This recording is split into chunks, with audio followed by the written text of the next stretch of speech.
Buenas tardes, gracias por venir. Les explicaré los puntos que se habían preparado en la programación para tratar. Serían un poco como pasado, presente y futuro de las plantas medicinales, o sea, identificación y cómo era la transmisión de estos conocimientos, cómo es el presente en las plantas medicinales, las plantas para curar, las plantas con remelleras, que se dice por aquí, y cuál es el futuro de estas plantas, cómo las utilizaremos, qué perspectiva habrá, cómo se pueden compaginar la medicina convencional y la fitoterapia o con otras medicinas, etc.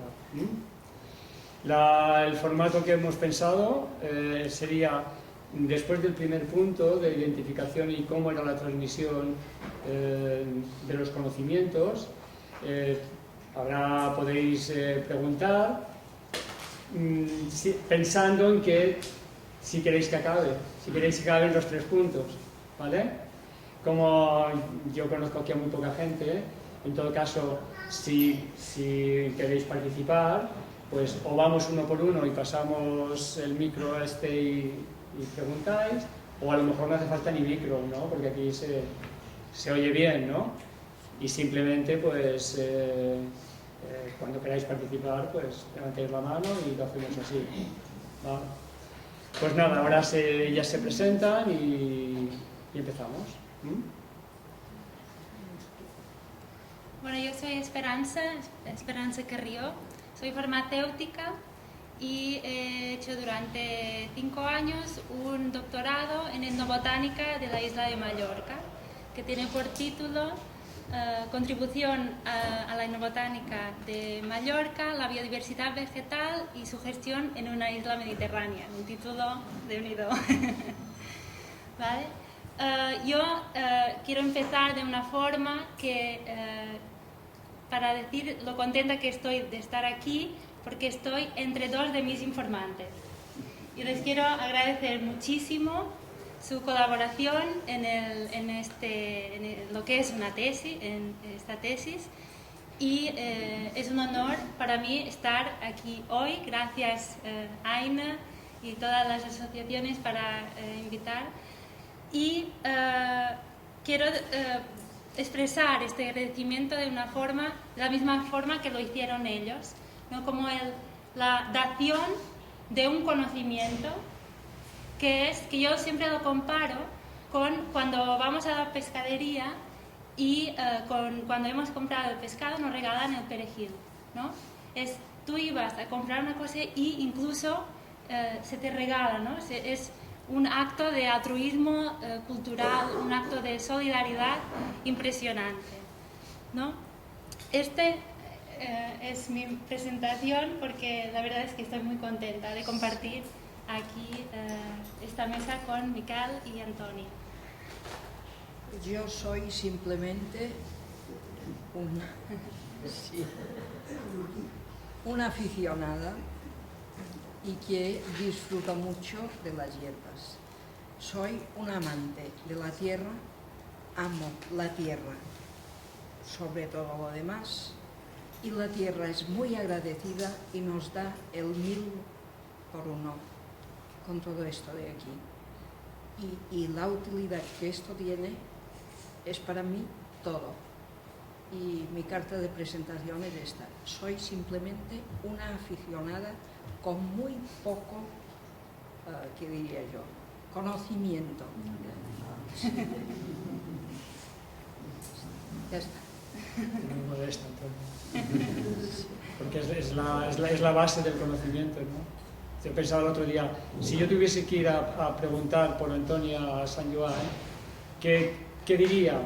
Pues yo diría, es una mujer, sí, la de las plantas, que conoce muchas plantas medicinales, que sabe preparar remedios y que sabe curar. Y si yo hablase con según quién, le diría, es una mujer medicina. Es una chamana, es una curandera, es un... No. Bueno, depende de... ¿no?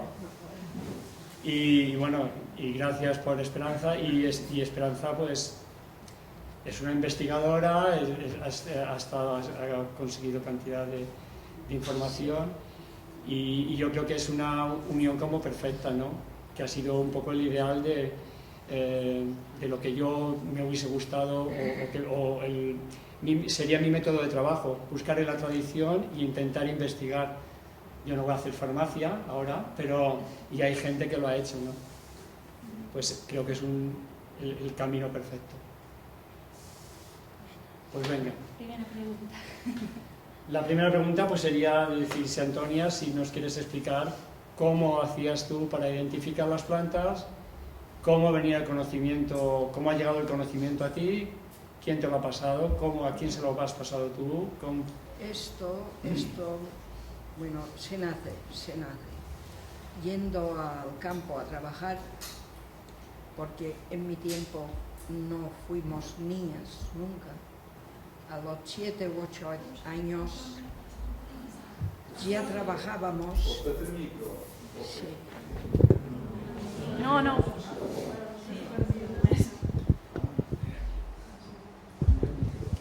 Yendo con mi madre al campo a trabajar, ella me decía, espera que hoy cogeremos cusiada, y es para la tensión. Espera que hoy traeremos pradella mascla, venga. Espera que cogeré esto, y cogiendo yo iba mirando y aficionándome, pero por inercia. Y llegó un día que sí, verdaderamente me emocionó y me gustó y me sigue gustando muchísimo. Ahora, milagros no hace. Si perseveran en infusiones y todo esto, sí que pueden llevar una vida muy, muy bien, con el conocimiento de las plantas estas. No después. No sé. Yo sobre este tema, y a partir de ahora hablaré sobre los resultados de la tesis, ¿no? En la tesis lo que hice es entrevistar 235 personas de todos los municipios de la isla, ¿vale? De estas entrevistas, que se llaman entrevistas etnobotánicas, la etnobotánica es la disciplina que se encarga de estudiar la relación, como muchos sabéis, entre personas y plantas, ¿no? Con la información de estas entrevistas obtuvimos un catálogo etnoflorístico de 517 plantas, ¿vale? Un catálogo que había plantas medicinales, alimentarias y una categoría que dijimos otros usos, que se incluyen las artesanales, por ejemplo de uso doméstico, plantas relacionadas con la literatura oral, ¿no? En refranes, etc., ¿no? También recogimos alrededor de unas 600 datos etnográficos no vegetales, por ejemplo, como mirar las lunas, relacionadas con la religión, por ejemplo, la manera, el contexto como ha explicado muy bien ahora Antonia, el contexto de reconocimiento de dónde ellos, de origen, ¿no? de estos conocimientos, etc. Y a partir de esta información vimos que hay dos tipos de conocimiento, ¿no? Dos tipos de transmisión, o sea, dos tipos de personas que saben. Un tipo de conocimiento general, y en cuanto a medicina, que es lo que nos ocupa, este conocimiento general se hace cargo de enfermedades, trastornos leves, ¿no? Digestivos, respiratorios leves, etc. Y este conocimiento es bastante general, incluso en los jóvenes pues se puede encontrar, ¿no? Por ejemplo, las infusiones que hemos visto fuera ahora en el TAST eran de este conocimiento más general. Por ejemplo, la manzanilla, la hierba luisa, etc. Esto es un conocimiento más superficial. Y el otro tipo de conocimiento sería este ligado a personas como Antonia, ¿no? Que ellos ya les venía desde muy, muy lejos, desde su interés en los padres y abuelos, y además en su vida se han interesado y formado algunas veces, como Miquel también, sobre esto, y han ido a buscar además en libros ¿no? En actos como ese mismo que ahora compartiremos. Por tanto, hay como el tipo de conocimiento más general, superficial y más compartido, y el conocimiento más especializado de gente que incluso, como refería Miquel, está muy ligado en el curanderismo, en una transmisión más vertical, ¿no? de generaciones, exacto, madres, hijas, padres, hijos, porque el conocimiento también pues, va ligado a algunas profesiones masculinas. Y esa es la visión de las entrevistas de la tesis, más o menos el análisis más global. Bueno, ¿queréis preguntar algo en relación a este primer punto? Venga, Mateo. No, después del esfuerzo todo. Yo quería preguntar, vosotros que estáis trabajando, tanto tú, Miguel, como Antonia, con las plantas aromáticas medicinales, si pensáis que hay una alternativa dentro de la producción, como producción, o bien si hay posibilidades de continuar también con recolección de plantas silvestres. ¿Qué visión tenéis en este sentido? Es decir, mejor fomentar desde vuestro punto de vista, ¿no?, el cultivo de planta aromática y medicinal, aunque sean pequeñas explotaciones, o la recolección. ¿Qué posibilidades veis a los dos campos? Bueno, esto entraría ya en presente y futuro, ¿no? Pero venga. ¿Quieres contestar tú, Antonia? Sí, yo nos contestamos no sé, pero yo me limito ahora en el mes de mayo, que es el mes de las plantas todas, en el mes de mayo coger lo que yo conozco y utilizo. Pero las silvestres no siembro, las que el campo nos da. ¿Tu esperanza? Pues yo diría que depende del uso.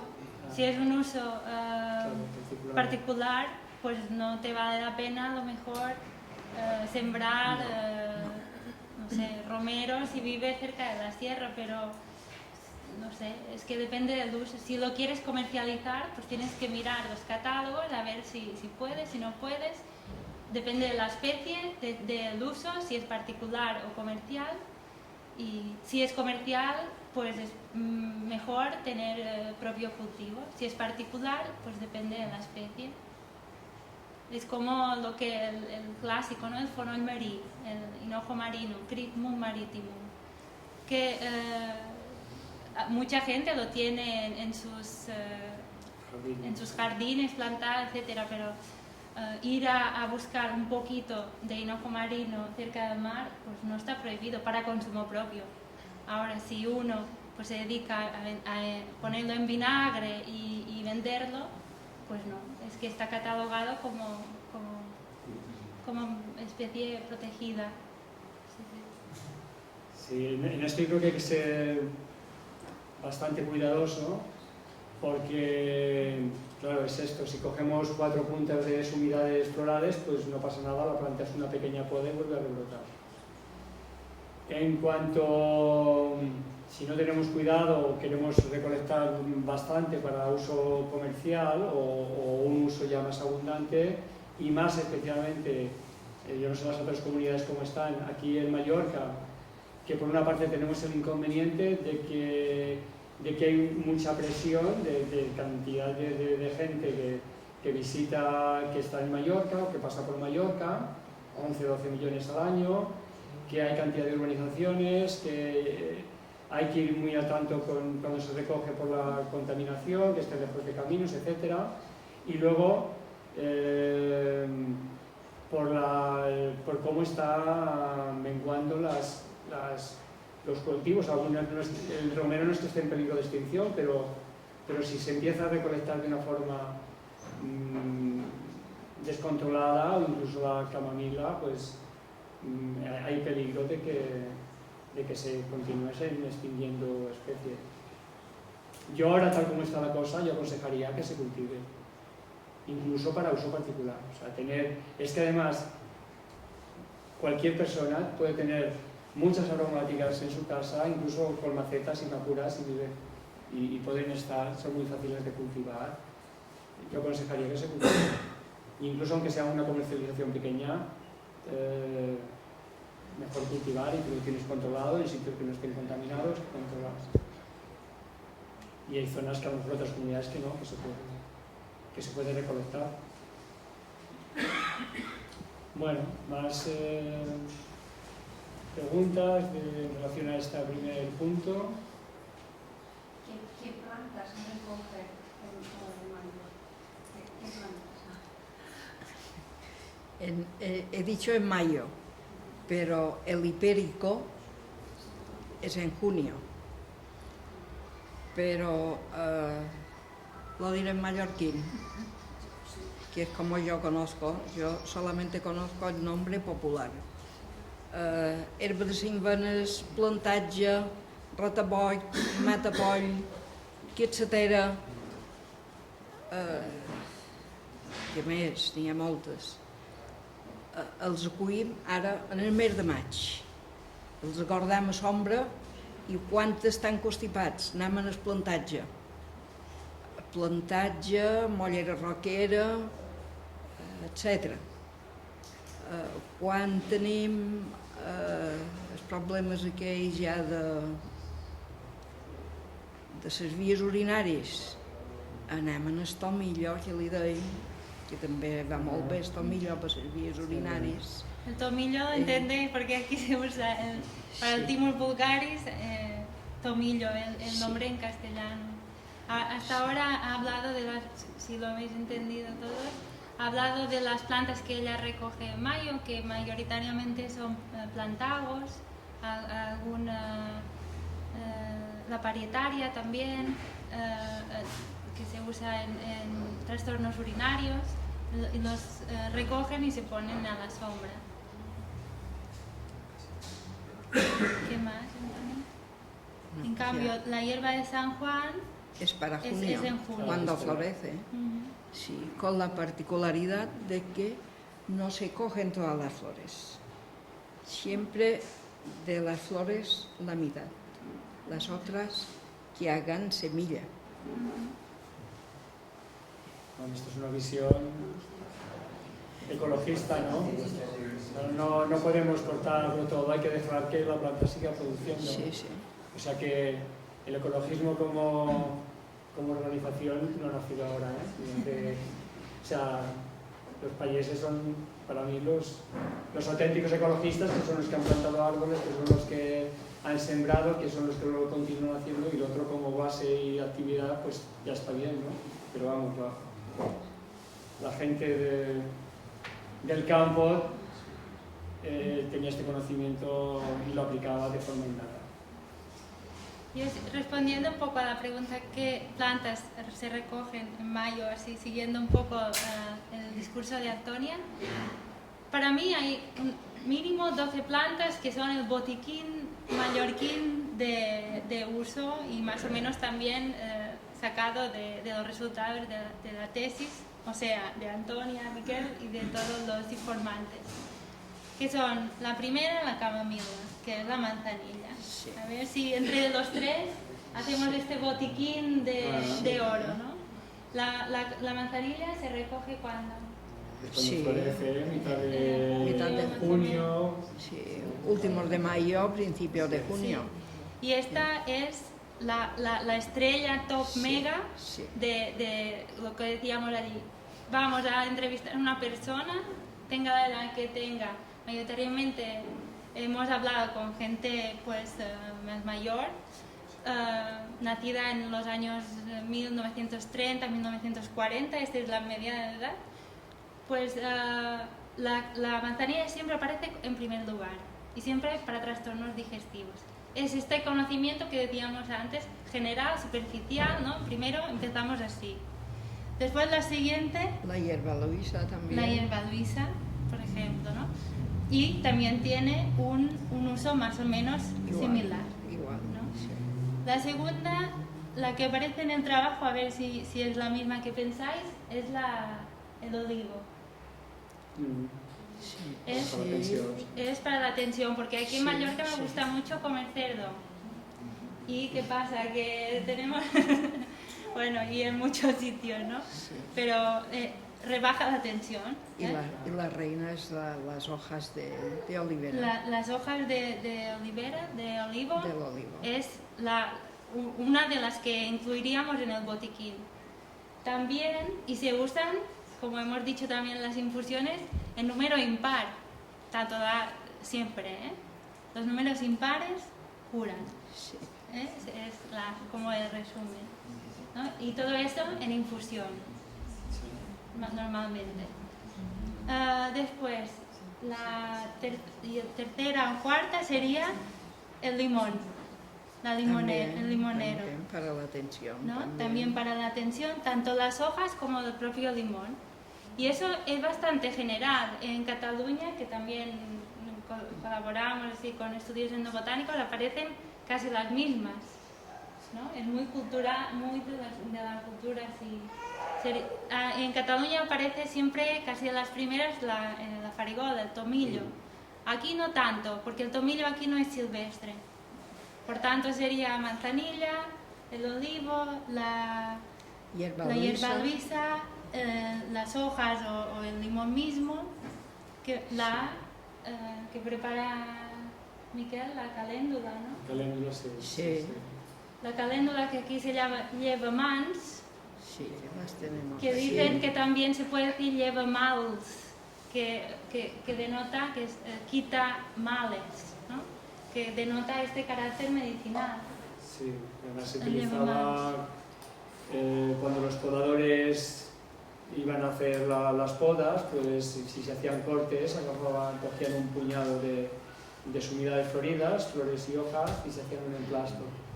Y claro, es cicatrizante, va bien para la dermatosis, va bien para muchos tipos de eczemas, para la piel en general es muy buena. Incluso la última persona me dijo para psoriasis, se le escamaba la piel y le había ido muy bien para esto. Y la hierba para el hígado, para el estómago, para cicatrizar también por dentro gastritis, úlceras, y está por todo. Y Antonio, ¿y también se bebía, ¿no? El llevamans o no? ¿O solo era por vía tópica? Sí, yo creo que no tengo conocimiento de que se tomaba. Que no se tomaba, ¿eh? No. Como colorante alimentario se usa también. Sí, el En el pétalos. Instituto del Azafrán. Sí. Como el cártamo, como hay otros, Eso como sí. hay un cardo que también se saca. Sí. ¿Y el aceite cómo se prepara? Sí. El aceite, esto es la caléndula silvestre, ¿eh? Lleva más que cuando los campos están sin labrar en otoño, pues todo el campo a veces está de color amarillo, ¿Tiene las mismas propiedades la caléndula silvestre que la el caléndula oficinal. En general tiene unas propiedades comunes, ¿no? Sí. Y después esta, por ejemplo, es una buena antihemorrágica y reguladora de la menstruación, tanto si hay abundancia como si hay poca. Y es muy simple, es macerarlo en aceite de oliva o de almendras o de girasol, ¿no? La extracción en este caso, el disolvente que se emplea es un aceite. Se deja macerar las lunas, ¿no? Que decíamos, 40 días, y después se cuela y se puede aplicar. Y se utilizaba, ¿no? Pero tradicionalmente, interno nunca. Sí, yo interno no lo he leído, o sea, es más de libros. Es más del libro esto, sí, sí. ¿Y son comestibles las hojas? También, sí, los pétalos. Los pétalos. Los sí, pétalos. sí. La caléndula oficinal, la caléndula silvestre. Veis que la flor es mucho más pequeña y sí, son comestibles. El aceite también es comestible. El aceite, claro, si tenemos aceite de oliva y una planta, y en general, bueno, ahora esto podría ser otro punto, pero todas las flores que podemos hacer en infusión, pues las podríamos comer, ¿no? En ensalada, las flores de malva, las de romero, sí, las que podemos tomar, que hemos extraído el principio activo, pues podemos emplear. Es que yo diría que el romero sería una de las otras que incluiríamos en el botiquín Sí, de, siempre. ¿no? El romero. También con este uso tópico, muy Sí, importante. Alimentos y Sí. para hacer friegas. Sobre todo en alcohol, Sí. ¿no? Como para ayudar a circular, a Sí, activar la sí, circulación en piernas, sobre todo. Incluso en las residencias aquí en la Buenanova, las enfermeras Sí, tenían sí. el alcohol de romero para Sí, lo gente que usan, lo está usan. encamada, que está con las caras, pues para activar la circulación. Pues hemos hablado de 3 agentes de extracción, ¿no? Las infusiones, el agua, que podría ser maceración, agua fría o hervirlo, o escaldarlo o hervirlo, pero el disolvente mediante el cual extraemos los principios activos es el agua, el disolvente de aceite o las grasas y el disolvente que decíamos del alcohol, ¿no? Como en el caso del romero y la lavanda. Una Diferentes. pregunta respecto a eso. Normalmente todo lo que se macera en aceite se suele secar, pero en el caso del hipérico, y también me comentaron que en el de caléndula hay que ponerlas frescas. ¿Por qué? El hipérico sí, porque entonces no tiene una acidificación, no se vuelve rojo. El aceite, si se pone con hipérico seco, no es rojo. Pero la caléndula no lo había oído nunca y me lo dijo un chico. Pues sí, la caléndula también es fresca. Yo creo que se puede poner tanto Sí, en fresco sí. como en seco, ¿eh? Sí. Sí.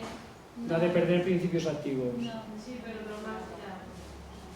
Y normalmente... Porque cuando se seca pierde agua y eso no es soluble en Sí, aceite. se conserva más la Claro. extracción. Claro, Por eso sí. No, se puede usar tal cual. Para mí es un costumbrismo. El ibérico, porque si no, no se hace. Pero yo tengo mucha experiencia en hacer en fresco, se conserva y se puede. Pues en rancia, de la humedad de la planta pasa al aceite. El hipérico, lo importante del hipérico es el aceite que tiene las hojas. Si lo secamos, el aceite se... No, por eso Sí. digo, yo tengo experiencia en hacer en fresco y se me conserva exactamente igual que en Sí. Pero cuando tiene más de un año.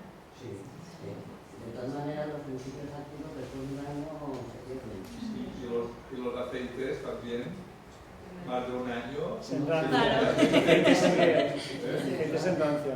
Claro. Es que yo creo que ahora que lo hablamos, el aceite hipérico sería otra de las plantas botiquín de la isla, ¿no? Para quemaduras, ¿no? Tradicionalmente Para en quemaduras. las despensas siempre tenían un tarro de aceite de hipérico o aceite de San Joan para quemadas, para golpes. En Cataluña le llaman Herba de cop. herba de coc, para masaje terapéutico. Bueno, es un cicatrizante muy potente. Incluso se podría tomar el aceite en gastritis o úlceras de estómago en pequeñas cantidades como cicatrizante. Yo no lo recomendaría en día ahora tanto, pero bueno, es porque tradicionalmente no se ha usado. Yo- Ya, bueno, yo esta información pues es de una bióloga suiza Sí. que ella sí que lo empleaba, ¿no? Pero tradicionalmente es así. ¿Cómo actúa? Ya que hablamos de pues lo que decía Mateo, la hipericina son unos puntos negros que están alrededor de los pétalos y lo que hacen cuando lo ponemos en un sitio elevado que le dé el sol y la luna es que se va haciendo una contracción y una dilatación de las partes de los pétalos. Y entonces esa contracción y dilatación rompe las glándulas de la hipericina, de las glándulas estas que tienen los pétalos, hasta que se pasan a la frente, ¿no? Y es como... También se toma porque es Sí, se toma. Como antidepresivo leve, se Sí. toma el hipérico. Lo que pasa Pero es que no preparado en casa. verano no, No. porque Fotosensible. fotosensibilidad puede Sí. generar manchas. Bueno, no todo el mundo tampoco. Y bueno, bueno, sobre ahora que hablamos, a lo mejor nos desviamos al hipérico demasiado, pero como es una planta así también como estrella, y que en Alemania se han hecho millones de prescripciones médicas porque entraba dentro de la seguridad social, ¿no? Y entonces también ha habido detractores, y sí que es verdad que hay que tener cuidado, pues la gente que tome antidepresivos, o la gente que las mujeres que estén tomando anovulatorios, o la gente que ha estado operada o trasplantada algún órgano. O sea, tiene inconvenientes, hay que mirarlo bien, pero puede ser un antidepresivo bastante bueno. O sea, esto del helio moderado depende de la persona, ¿no? Algo para las plantas estas que... Para mí hay una planta que es importante recoger ahora, que es la flor de espino. La flor de espino es una planta que no flor de espino blanco. Del espino blanco. Que tiene tanto las hojas como el fruto, pero ahora la flor ahora los espinos están muy bien, y además tiene efectos cardiotónicos, reguladores de la tensión, del ritmo cardíaco, puede ser un poco ansiolítico, puede ir bien para dormir, y no se reconoce toxicidad tomada de esa manera. Por tanto, sería una planta bastante útil para tener también y entrando en estas plantas, pues las tranquilizantes, por ejemplo, que las plantas tranquilizantes, Antonio, así, ¿cuáles serían? Así de Mallorca, la tilda, ¿no? Sí. També. El tilo principalmente. Sí. El tilo y la flor de naranjo. Sí. Y tradicionalmente, sobre todo estas. Sí. Toronjilí también, y después la hierba luisa. La hierba luisa, sí. Es un relajante. Y luego yo creo que estas plantas no solamente, o sea, suelen estar asociadas a una propiedad generalmente, o más a una propiedad, pero al mismo tiempo que el tilo es, la tila, la flor de tila es tranquilizante, pues también va muy bien para el hígado, va muy bien como diurético, va muy bien porque hace sudar, y cuando los niños tienen fiebre, los niños o cualquier persona te refrigera, y, o sea, son diferentes propiedades que asociadas pueden tener un resultado del síntoma de la enfermedad muy bueno. En el caso del espino blanco también es gente que ha tenido infartos, gente que ha tenido arritmias, para tener un ritmo más fuerte pero más pausado, no tiene prácticamente convenientes, ¿no? Las mujeres embarazadas, a lo mejor en un estado avanzado de gestación, no tendrían que tomar porque puede producir un poco de bradicardia, de que el ritmo sea demasiado lento. Pero es una planta excelente, como relajante. Y una de las más citadas también, aunque en el botiquín no es recomendable tenerla, es la ruda. La ruda antihelmíntica, ¿no? Para los gusanos intestinales, ¿no? Era la ruda con el ajo, eran sobre todo para los niños. Y serbosana. Ah, sí, la hierbabuena. La hierbabuena sí, también. Serían los 3 antihelmínticos de elección aquí en Mallorca: el ajo, la hierbabuena y la ruda. Aunque la ruda sí que hay que tener mucho cuidado. Aparte de que huele muy, muy mal. ¿No? Es difícil, es difícil. También se tomaba, pero no. Sí. Incluso en las hierbas, en los licores de hierbas, se ponía un poquitín, ¿no? Un poquitín de ruda. Para que amargara sí. Un poco. Claro, también estas plantas que decía Esperanza, en la mitología también están asociadas, ¿no? Los ajos al Drácula, la ruda, hay unas leyendas de que tienes que tenerla para que a un lado de la casa, para que te ahuyenten los malos espíritus. Es decir, y supongo que es una manera de explicar, el uso de estas plantas, ¿no? aunque fuese de una forma a veces exagerada. O sea, para que quedase bien el ajo es súper potente, va muy bien para muchísimas cosas, para activar la circulación, podría estimular la libido de hombres y mujeres, pues, bueno, es un diurético, protector de las vías coronarias, es buenísimo. El inconveniente que puede tener en todo caso es si a alguno le molesta el mal aliento, ¿no? Los efluvios. Aparte de ser el antibiótico más fuerte, ¿no? Existe. El antibiótico más fuerte del ajo, ¿no? Tiene un poder, no es el antibiótico, no se puede comparar con el antibiótico de síntesis, pero sí. Y dentro de las primeras manifestaciones mundiales así que se recogen, ¿no? Fue por los egipcios en la época de los faraones, debido a que pedían más ajo, ¿no? Como medicamento, ¿no? Debido a que se estaba muriendo mucho la gente. Sí, otra manera es que cuando no había neveras, cuando se hacían los aliños para conservar, pues que se empleaba ajo, tomillo, orégano y la sal, ¿no?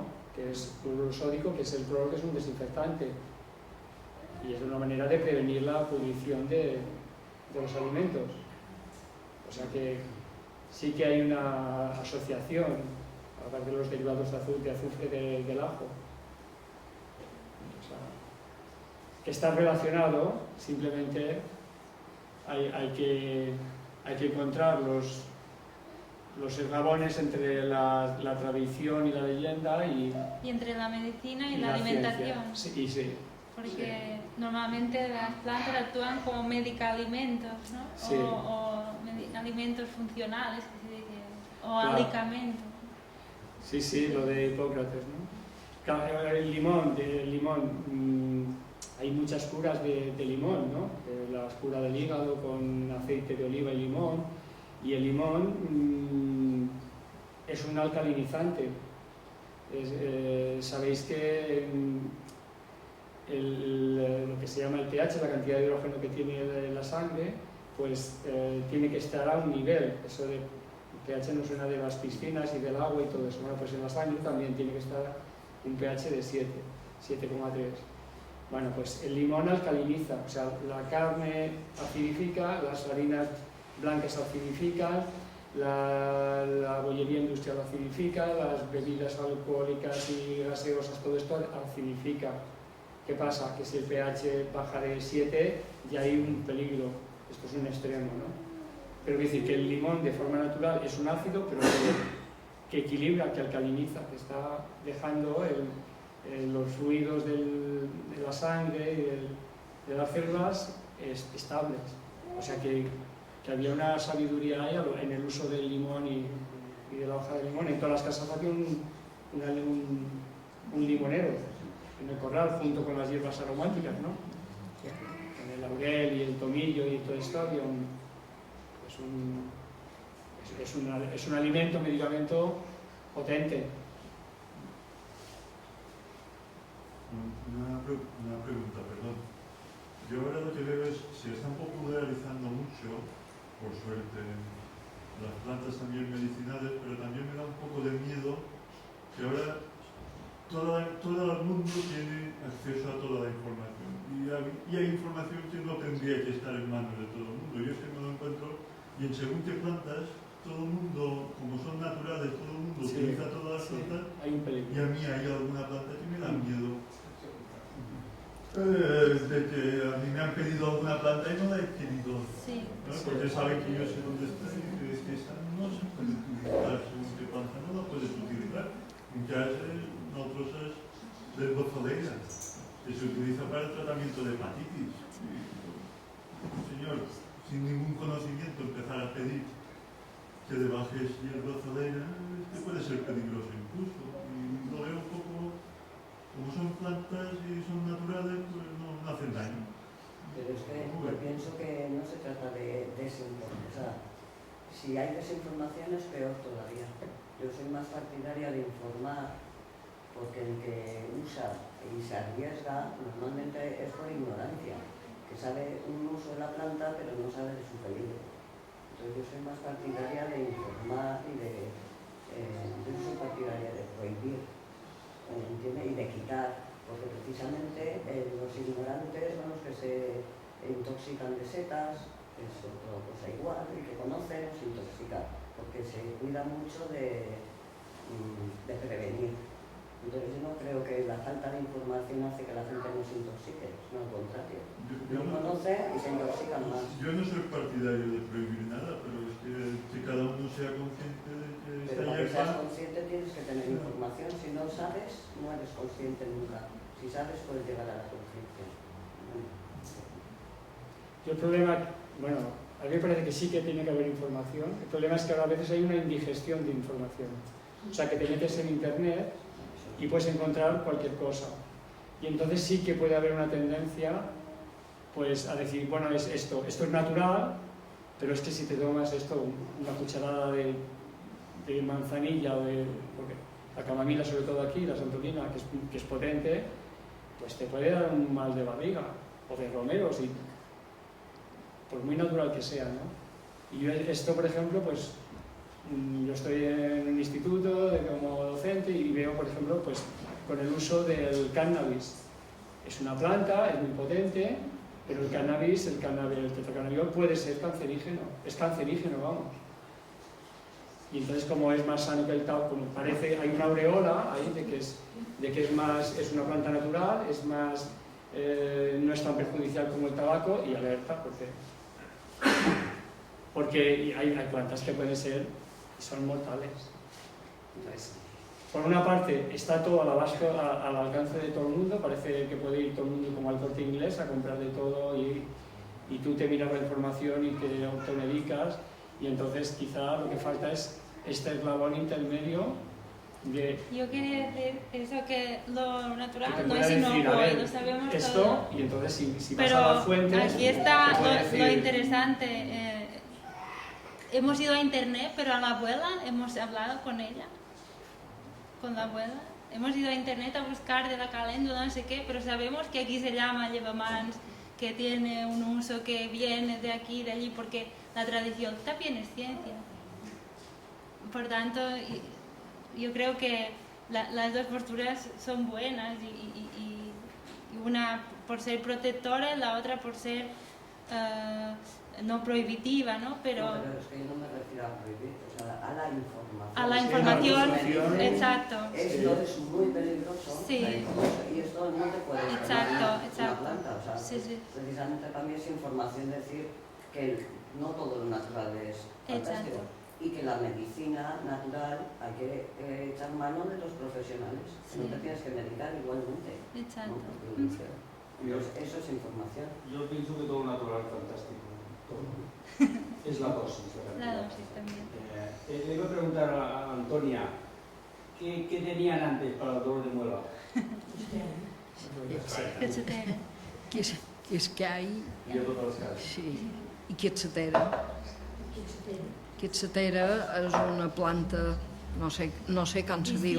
Hiciamos albos. Y hostian. Islamitus. Y hostiamos. I era per mal de quixal, això. I també nosaltres a Sant Joan li deim rapa, que no sé exactament quin nom té. Eso ni a por las paredes de los muros de las iglesias, y que no es nada rara, es una planta. Sí, molt En cambio, comuna. Sí. es el beleño que en otros sitios el blanco es más suave, pero con el negro hay gente que se ha quedado súper colgada, que atravesaba paredes. Eso que el lautaro, que no es bueno. Tiene un alcaloide muy potente. El beleño Sí, negro. sí, a Eso mí. es lo que utilizaban las brujas, ¿no? El reino, Sí, la dormidera, sí, el estramonio. sí. Pero, Antonia, ¿vosotros cómo lo También hay empleáis? patrimonio aquí. La quetzatera. Sí, Sí. sí. Lo importante era la forma de aplicación. La quetzatera ho bullíem i ho glopetjàvem. Eran gargarismos. Claro, se No aplicaba- era interno. El cascany, no? No, Quetzatera. La- La de les iglesias. Sí, beleño. es como una cápsula incluso con una tapadera, que cuando madura tiene las semillas dentro, hojas peludas. Y tiene forma de diente, por eso. Y se aplicaba una hoja, ¿no?, pasada en la sartén también a veces, y la ponían de oído a otra gente y se aplicaba en la hoja. Pero claro, esto es una dosis No sé, yo que estaba comprobada. siempre... Eso es una esperanza. Eso es ciencia, porque está basada en la estadística. Antes debió morir gente, ¿no?, antes de establecer esta estadística. Es una hojita pasada en la sartén y puesta. Y en la universidad, pues, hacen otra ciencia o una ciencia también aplicada en otras cosas, pero eso también está... Eso tiene siglos de experimentación. Es que yo creo que la tradición en las hierbas, por ejemplo, que es lo que nos importa, es que es más que haber trabajado un mes en un laboratorio de científico, ¿no? Es que es durante generaciones que se ha dicho que sí impares, que sí el agua, es que ha sido como un laboratorio, un recorrido inmenso. Yo me fío más, bueno, así tan, ¿no? Pero yo creo que es fiable y de aquí toda la importancia de la tradición como solidez de punto de partida para conocer más. No sé dónde podría encontrar esta fuente de información fiable, porque no todo el mundo tiene una abuela experta en cuanto a la medicina. Mi abuela sabe algunas, pero no las sabe todas. Pues en los trabajos etnobotánicos. Yo me fío mucho de los trabajos etnobotánicos. Está publicado, eso ahí. Sí, si son tesis doctorales están todas en línea. De esperanza. Por ejemplo, en Mallorca, o en artículos científicos, pero es más difícil. O en pequeños libros que se van publicando. Y también hay una fuente que a mí me gusta mucho, que es más de fitoterapia en general, que es fitoterapia.net, que está bastante bien y que recoge tanto conocimientos tradicionales como los que ya aparecen en las farmacopeas europeas, sobre todo la Comisión E y la europea. Hay otra planta que antes no se conocía mucho, que es la aloe vera, y es muy curativa, porque parece que hace milagros esta planta. Y antes no se hablaba, ahora sí que es una planta que en fin, bueno, yo creo que sí, pero aquí no. Y ahora Yo lo que iba a decir, no había la aloe vera, pero había las palas de higo chumbo, de espiguero maro. No había la aloe vera, pero había los sedums, que son el arroz de pared, que más o menos es lo mismo. Lo que pasa es que entran, y bienvenidas, otras plantas pues que son más comerciales, más conocidas, pero esta manera de cortar una hoja crasa, que se llama, o sea, que suculenta, para frotarse una inflamación, lo que sea, esto ya existia. I llavors, quan jo era blau, anàvem per cigarrillo de llenyes i si no fèiem una escabinxada grossa, això, fèiem un tet o un vi, jove, i mos posàvem la reina, i allà era com que posàvem un llum. El bar esa reina de pía. Yo quería comentar que, ya que Víctor nombra lo de las brujas, creo que las brujas tenían, o sea, que no utilizaban la dormidera, el estramonio y tres plantas, sino que conocían las formas y los gestos de las plantas y sabían para qué se utilizaban cada una de ellas.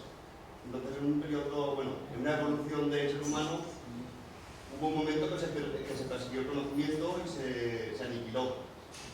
Y eso fue los rescates de las brujas, bueno, y las cosas que no.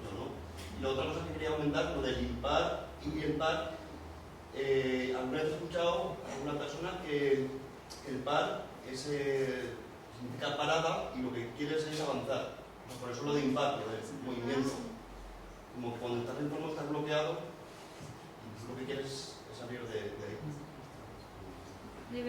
Está muy bien. Yo quería preguntar si cuando estabais preparando la tesis, que había muchas encuestas, entrevistas y demás, se supone que uno, cuando busca un remedio, es porque está enfermo, porque no está mal.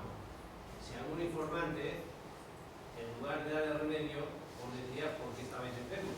Entonces, quitar aquello y entonces ya no enfermos. Sí, es interesante. Esto se está refiriendo a la psicología de la medicina tradicional, ¿no? Sí.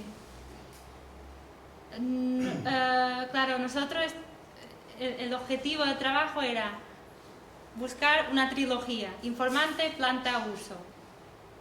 ¿Vale? Era esta. Es esta trilogía. Sí, ese era el objetivo, que era catalogar las plantas útiles más comunes aquí.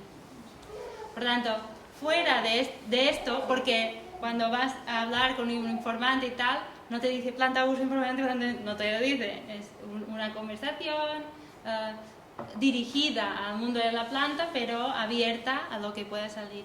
Y esos son los datos que he comentado muy deprisa, etnográficos no vegetales, que más o menos iban saliendo, ¿no? Sobre saber popular, etc. Todo eso se comentaba, o sea, las opiniones sobre la medicina tradicional, etc. Es que era muy común que una persona dijera: antes había un médico en el pueblo y tenía vacaciones y nadie le pasaba nada. No pasaba nada. Y ahora tiene que haber 3 médicos de turno y nadie puede tener vacaciones, etc. Pero el mundo de la medicina tradicional y su pauta era compleja. Y yo creo que su pregunta es más sobre prevención, ¿no? O sobre ir más allá de lo que es. Aquí había mucho, se incluirían muchos temas religiosos y las mujeres o los hombres que manejaban las hierbas en un pueblo, que se conocían todos, sí. Si alguien había tenido un percance, ya sabían de dónde venía el dolor de barriga, algo que no pots pair, sí. que havies fet alguna cosa malament. Bueno, no podies dormir sí. Perquè ves que tu... Y plantas para los sustos, sí. Son trastornos culturales que se llaman, para sustos, para cosas así. Claro, el remedio era no tener este susto, pero claro, si era un susto no te lo esperas.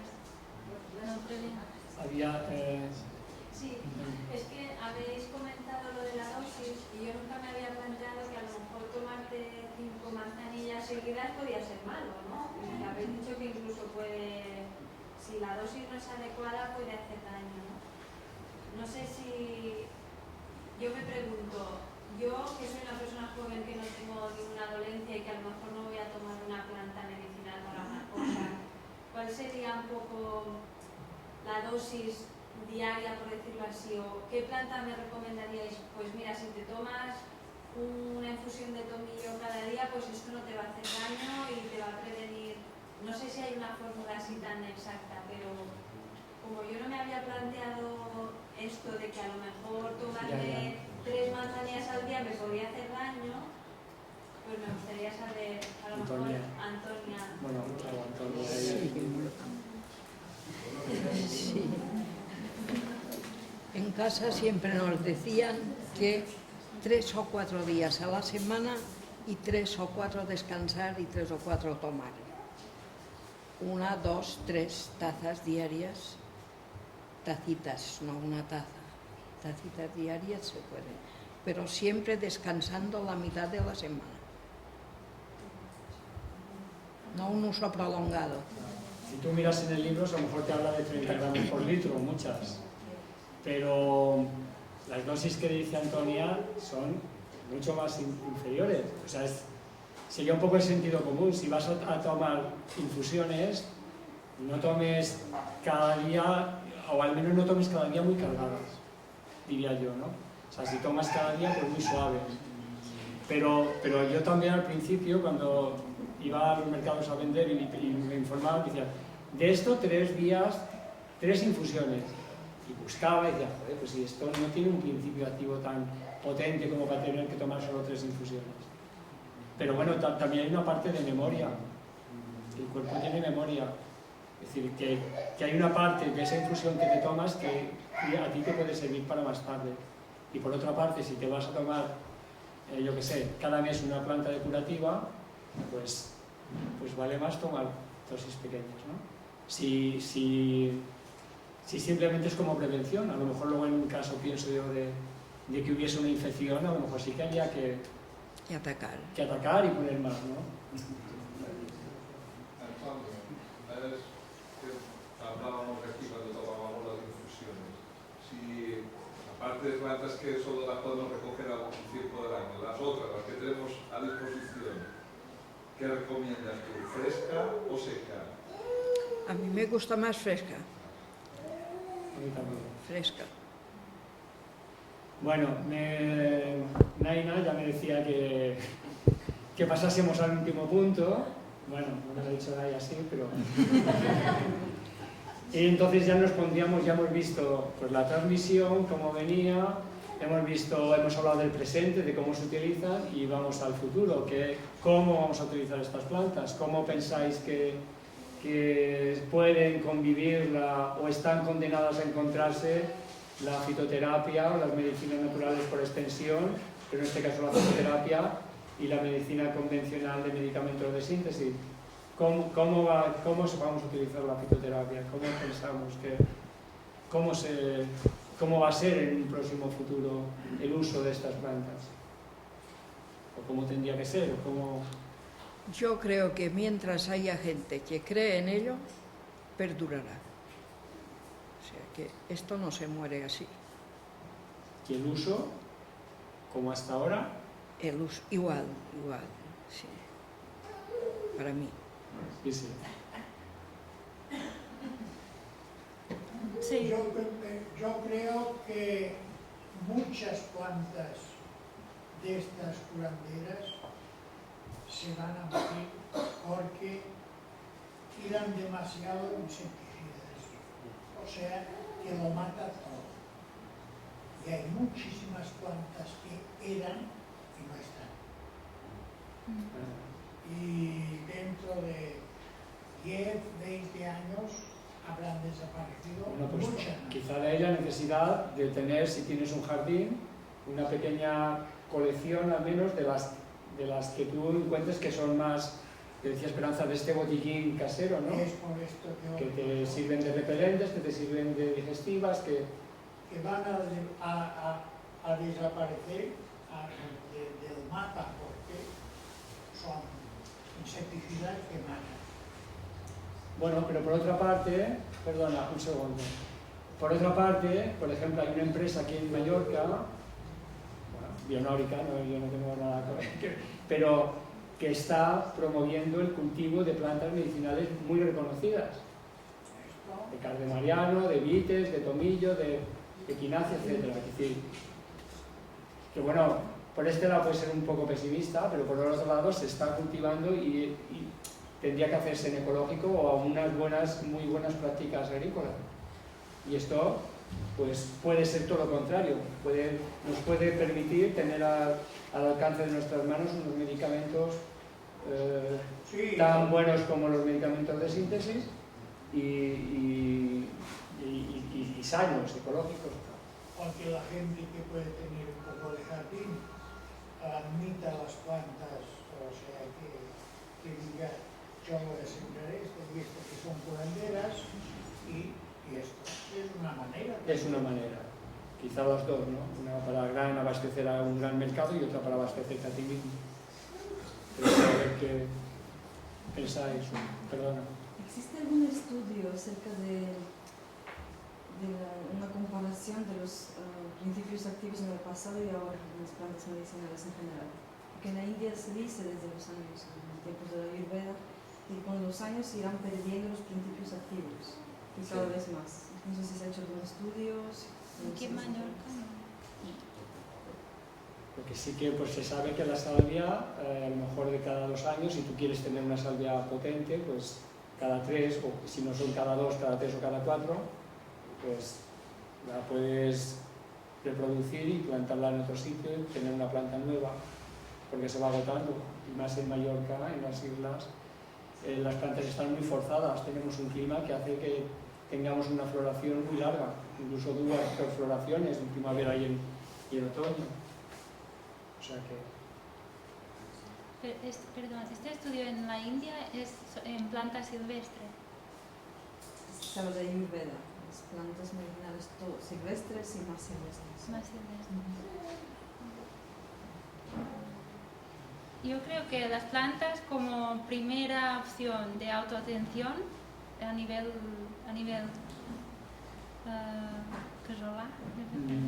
casero, personal, sí, más a nivel personal, las plantas como concepto no se perderán, porque yo creo que es vigente el tener un poco de dolor de barriga y tomar una manzanilla, pero estamos hablando otra vez, yo creo, lo que hemos dicho, de este conocimiento más superficial. Ahora bien, este conocimiento más especializado, por ejemplo, que no hemos hablado, pero usos de endemismos en Mallorca, estos usos sí que son los más, atención, ¿no? Los más, aunque la manzanilla típica de aquí es un endemismo, la magónica, Santolina Camaitiparsus, subespecie magónica. Es un endemismo y es la que se usa más. Pero los jóvenes, nosotros en casa, si no nos va a buscar nuestro padre o abuelo, no tenemos la manzanilla endémica preparada, sino que compramos pues manzanilla en cualquier supermercado o en una arboristería, o sea. Pero la planta como concepto, como primera práctica de autoatención, yo creo que está bien. Sí, está bien. Ahora, el conocimiento más allá de esa práctica es lo que está, yo creo, en peligro de extinción. Y lo que está en peligro de extinción son personas como Antonia. Estamos ya. Sí, o sea, es gente que lleva este conocimiento desde años atrás y que es capaz de una manera totalmente altruista darlo, estar aquí y compartirlo de esta manera y yo creo que esto es lo que está en riesgo y no el uso de plantas, porque yo trabajo en una farmacia y viene un montón, tanto jóvenes como gente mayor, a buscar alternativas naturales y esto los laboratorios ya se han espabilado hace tiempo. Sí. No, o sea, el concepto no se quedarán atrás. Terapia natural está bien. La salud. A la pregunta que hacía ella, yo creo que de forma silvestre, que nos han perdido propiedades, el peligro que hay que perderse propiedades es en las grandes empresas que cogen el material que utilizan de no sé dónde, lo producen de no sé dónde, lo cultivan no sé cómo y luego te lo ponen en un frasquito que dice, súper bueno. La homogeneización y estandarización, producto. claro. Sí, pues hay casas, yo qué sé, bueno, pues Vogel, por ejemplo, ¿no? Que sí que parece que es una casa seria, que está estandarizado. Y claro, esto es un problema, porque cuando tú al médico le dices, es que yo me he tomado 2 manzanillas y ya estoy bien, pues él te puede decir, pero es que yo a ti no te puedo recetar manzanilla, porque si vas a coger la manzanilla en el manzanilla o vas a cogerla en Artà, pues el principio activo puede ser muy diferente, o sea, no está estandarizado, no está suficientemente estudiado, o pienso yo, o sea, los farmacéuticos sí que estudian plantas medicinales, pero quizá, hablando del futuro, los médicos tendrían que especializarse. Los médicos no tienen botánica en su... Por esto, que decir que sí que estaría bien que estudiasen no solamente como un máster especial que hacen en Granada, si quieren hacer medicina naturista, sino que conociesen esto, ¿no? Precisamente porque se aliviarían cantidad de visitas y se ahorrarían cantidad de visitas y de dinero y además, lo que decías, ¿no? La implicación de la persona en su propia salud. O sea, no tenemos por qué ir siempre al médico a que nos cure un mal de barriga. Cuando tenemos todos estos remedios. Eso ya lo saben y no interesa. Hay muchos medicamentos que no te curan, te curan casi. Claro, pero nosotros y vosotras sí que lo sabéis, ¿no?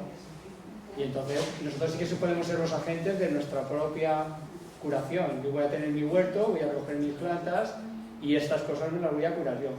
Y cuando esté mal o tenga un accidente ya me llevarán al médico, ya iré, ¿no? Que el médico tiene una función, por supuesto. Pero esto, y luego la de transmisión, pues yo, a lo mejor porque estoy en formación profesional, pero porque he trabajado también como de herboristería, llevando plantas a los mercados de los pueblos, y esta falta de transmisión, pues puede haber una formación reglada, ¿por qué no? Un ciclo de grado medio, de grado superior, que habilite a la gente, a través de maestros y maestras como Antonia, a que esta gente coja estos conocimientos y otra formación a lo mejor más de tipo reglada en otros centros, y serían las personas que estuviesen allí. A lo mejor no hace falta que hagan 5 años de farmacia, ¿no?, para atender una herboristería, pero sí que tienen que haber tenido una maestra. Pero eso se hace, no está muy reglado, pero se hace en gremios del Bolario, al menos en Cataluña se hace así. Pero no está arreglado, o sea, no está arreglado, no... La Generalitat. Pues aquí, o que yo sepa, hasta ahora no había esta enseñanza, o sea, que cualquiera puede abrir una herboristería y la puede llevar. A mí nunca me han pedido ningún tipo de título, ni me han dicho si lo que yo sabía para poder... Pero no eres maestro artesano. Bueno, pero esto es un cuento. Sí, pero... Es un cuento, en fin. Soy maestro artesano después de trabajar 30 años en herboristería y sin haberme hecho nadie ningún tipo de... terapéutica una persona en el mercado. No. Una herboristería no puede vender y decir esta planta es buena para estas dolencias. También aquí la normativa es muy clara. Es decir, solo puede decir que tiene que estar bien regulado y bien, con las dosis bien... Claro, es como está la normativa. Como está la normativa ahora. Claro, pero que una manzanilla sirve para curar un mal de barriga... Lo podemos saber todo. Lo podemos saber y además este sentido común sí que tendría que estar arreglado, ¿no?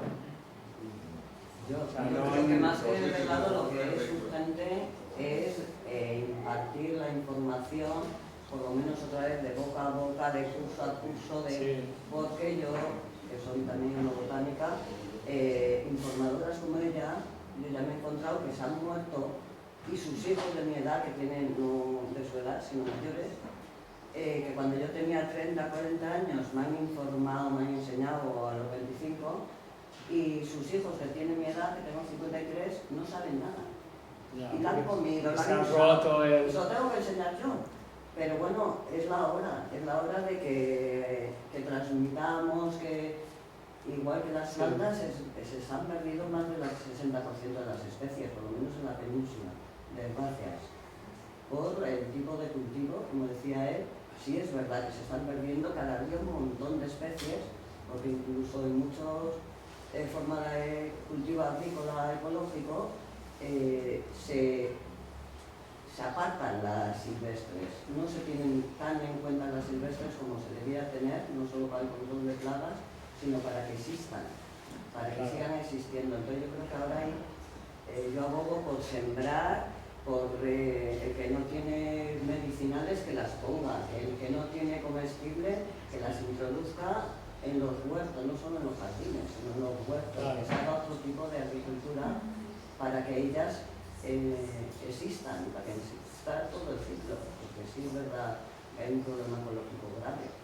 Si esto lo ha promovido, pues la biodiversidad, ¿no? Las variedades locales, todo esto. Pues a nivel global también, el documental que han pasado, el Pla de Mallorca, pues esta falta de biodiversidad, que en el vídeo una de las cosas impactantes es, se ha perdido biodiversidad. Mallorca desde un avión es una mancha verde, cuando hace 40 o 50 años había cantidad de masas arbóreas, había plantas de márgenes, había que eran plantas, la mayoría eran plantas medicinales, o sea, pues una cosa implica la otra, ¿no? La forma de recuperar, pues por una parte, a nivel personal, cada uno que haga lo que pueda, ¿no? Y a nivel, si se quiere pues dedicar a esto, pues cultivos de todas estas plantas que se han eliminado porque comercialmente no interesa. se está viviendo a costa de una política económica que interesa pues, a un sector de la economía. Los individuos ahí yo sí creo que aunque hay todo ese mare magnum y prohibiciones y de todo, sí tenemos mucho que hacer. O sea que si yo siembro en mi huerta y si el otro siembra, es que se va a polinizar ese fruto y se va a ir y el otro intentará quitar, pero por lo menos estamos poniendo. Y está favoreciendo esta transmisión, ¿no? Porque si tú lo pasas a tus hijos y pues está... Yo tenía una última pregunta para Antonia, porque a lo mejor ya no lo vemos hasta... Antes, las curanderes tenían alguna cosa para espabilar el rabo. Ara ja... Perdó.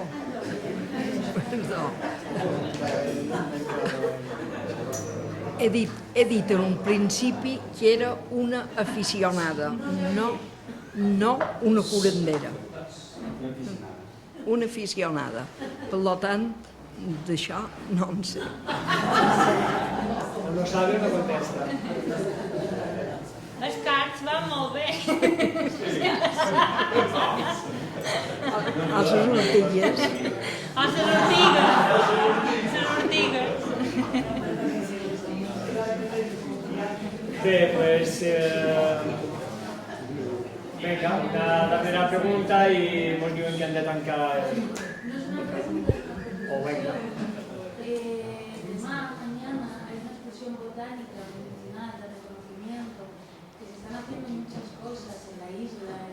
Viajamos, aprendemos con medicina, aprendemos en otros países, venimos aquí, transmitimos, recogemos información, ¿no? Somos esas células vivas, ¿no? Que bueno, pues Antonia es una generación, pero hay otra muy luchadora, ¿no? Muy consciente. Entonces mañana hacemos una exposición precisamente en San Juan de reconocimiento de plantas medicinales, comestibles, venenosas, dura 4 horas. Quien esté interesado, pues... Es la diada de Forreras.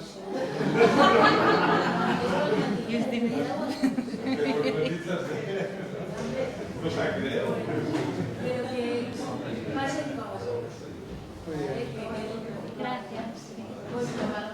Vale, sí, en farem un parell al mes. Us passo una llista, l'ajunteu i us anem passant informació.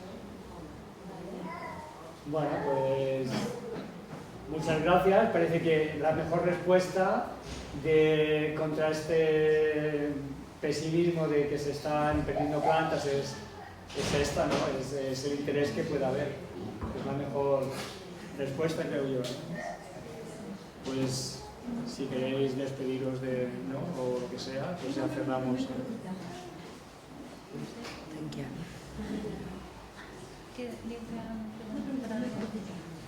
Sí, en Mallorca había cultura de coger las plantas medicinales en un día en concreto, una hora en concreto, cuando están activas, si existía esto. Un poco, yo creo que un poco por las tardes, ya ha pasado el sol. Sí.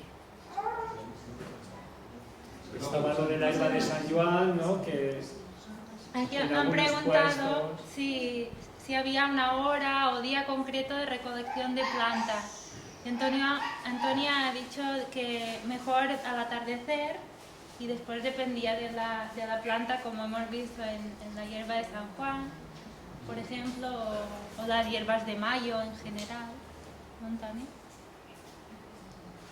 En la hierba de San Juan estaba asociado el mito o la realidad de que se había que cogerlas pues por la noche, la víspera de San Juan.